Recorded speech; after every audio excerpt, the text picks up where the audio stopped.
আল্লাহু আকবার বলো, আওয়াজ করে কোন ইয়া হুসাইন। এই আওয়াজে মানি না, জবান খুলে বলো ইয়া হুসাইন। আমার হুসাইনকে শহীদ করে দিল। উম্মে সালমা বলেন, আমি সেই দিন রাতের বেলা আমার চোখের ভিতরে একটা ঘুম আসছিল, তন্দ্রা থেকে ঘুমে আচ্ছন্ন হয়ে গেলাম। আমি ঘুমের ঘরে স্বপ্নে দেখলাম আল্লাহর হাবিব আমার সামনে এসেছেন। আমার সামনে এসে আমাকে বলছেন, হে সখিনা, হে সখিনা, আমি তোমার কাছে, এই উম্মে সালমা, আমি তোমার কাছে একটা মাটির বোতল দিয়ে গিয়েছিলাম। আমি তোমাকে বলেছিলাম এই মাটিগুলো যখন রক্তে লাল হবে তখন মনে করবে আমার কলিজার টুকরা শহীদ হয়ে গেছে। হে উম্মে সালমা, আমি তোমাকে বলছি তুমি ওই বোতলের মাটির খবরটা নাও। উম্মে সালমা বলেন, ইয়া রাসূলুল্লাহ, মাটির খবর নেব পরে, আগে বলুন আপনার দাড়ি মুবারকে কেন মাটি দেখা যায়? আপনার চুল মুবারকে কেন মাটি দেখা যায়? আল্লাহু আকবার বলেন না কেন?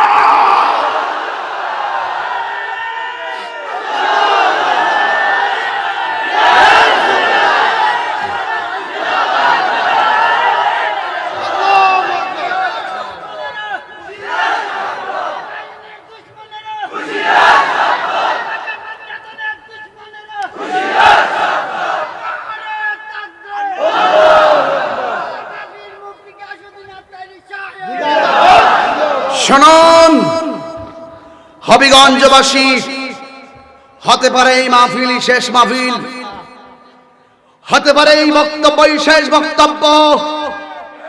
আপনাকে একটা কথা আজ মানতে হবে। উম্মে সালমা বলেন, ইয়া রাসূলুল্লাহ, বোতলের মাটির খবর নেব পরে, আগে বলুন আপনার দাড়ি মুবারক কেন মাটি দেখা যায়? আপনার চুল মুবারকে কেন মাটি দেখা যায়? কেন আহলুস সুন্নাত ওয়াল জামাত নবী নবী করে, কেন নবী নবী করে আমরা পাগল হয়ে যাই?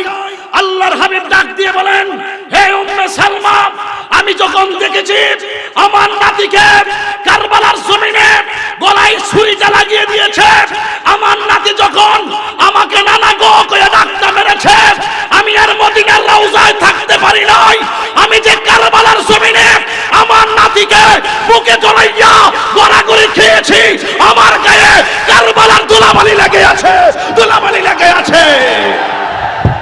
দুইটা আকীদা মানতে হয় কারবালার ওয়াজ করতে গেলে। অনেক উলামায়ে কেরাম এই দুইটা আকীদা মানতে হবে বলে কারবালার বয়ান করে না। একটা আকীদা হলো আল্লাহর হাবিব দুনিয়া থেকে বিদায় হওয়ার আগে বলেছিলেন, হুসাইন, তোমার গুড়ার পাগুলো যেখানে দেবে যাবে সেখানে তোমার শাহাদাতের সেন্টার।